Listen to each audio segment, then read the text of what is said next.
3 jam sebelum disantap, ditemukan formalin di hidangan Jokowi.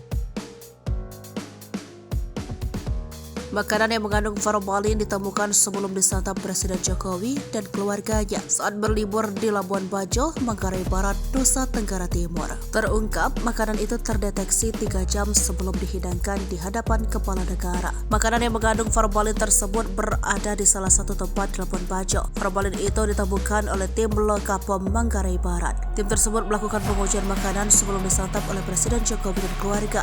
Kepala Lokapom Manggarai Barat, Andi Rusmin Nuryandin, menerangkan makanan yang mengandung formalin tersebut ditemukan 3 jam sebelum jam makan Presiden Jokowi. Beruntung makanan yang mengandung formalin tersebut dipisahkan. Diketahui saat melakukan uji sampel makanan, tim Lokapom menggunakan alat penguji cepat atau rapid test kit. Ada beberapa parameter yang diuji, antara lain cyanida, nitrit, arsen, timbal, formalin, boraks, rhodamine B, dan metanil yellow. Andi Rusmin menyampaikan hanya ada satu sampel makanan yang terkontaminasi formalin. Ia memastikan selain makanan itu hidangan yang disantap kepala negara aman.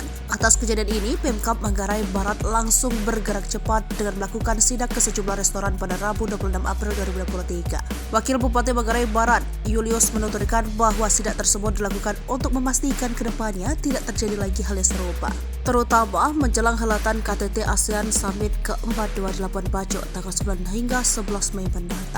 Sebelumnya, Presiden Jokowi dan keluarga diketahui sudah berlibur di Labuan Bajo sejak Sabtu 22 April 2023 hingga Selasa 25 April 2023 lalu. Makanan yang mengandung formalin tersebut berada di salah satu tempat di Labuan Bajo.